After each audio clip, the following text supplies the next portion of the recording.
Astro Bot. Is it good? Yeah. Astro Bot is a 3D platformer and you play as a titular character. Astro is riding aboard the PS5 when it gets into trouble, sending different parts of the console and its occupants in different directions around the galaxy. It's then up to Astro to go and find them all.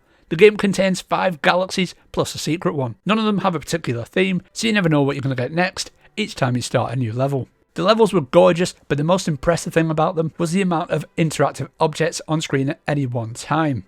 Astro has lots of new upgrades and abilities. While I didn't love them all, none of them overstayed their welcome. The opposite is true about my favourite one. My favourite was a sponge, and when Astro would stand in a pool of water, he would become a big Hulk-like character that could wreck and soak an entire stage. This was so much fun, but it was only used once, and it was easily my favourite non-challenged level. The game controls perfectly, which was to be expected as I've played all of Astro's previous games. Astro can jump and do a temporary hover with his little jet boots. The light emitted from the boots can damage enemies, and all in all, Astro just feels amazing to control. There was never once where I fell or died because of the controls. This truly is as good as it gets for a 3D platformer. The game is quite easy as it feels you can't take more than 2 jumps without hitting a checkpoint. Thus, there's no real punishment if you die. There was a few levels that had to be done within 1 life, but these only took a few tries. The hardest challenge comes after you get 100% in the game. When you do this, you'll unlock a master challenge.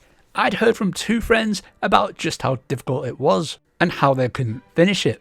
For sure, it's the best level that requires platforming skill, but it only took me 11 minutes and 14 tries. So while it wasn't very hard, I did find it satisfying to complete. Even once completed, I went straight back for another go, as this is the only place in the game where you can actually test your skill. Throughout the game, bar boss fights, Astro can only take 1 hit before he dies. The same typically goes for most enemies. There's great enemy variety, each needing to be taken down differently, but like power-ups, some enemies are criminally underused that could have maybe brought a little more challenge to the game. There's 5 main bosses and each boss fight is incredible. In the boss fights, you can take 3 hits, which meant I could often learn their moveset and finish them off in 1 life. One of the best parts of the game for me are the levels you unlock after defeating a boss. I won't spoil them too much, but you'll meet an iconic character from one of 5 PlayStation franchises. Once you've met them, you'll play as them through a level that is similar in gameplay to the actual games that they're from, and it was amazing.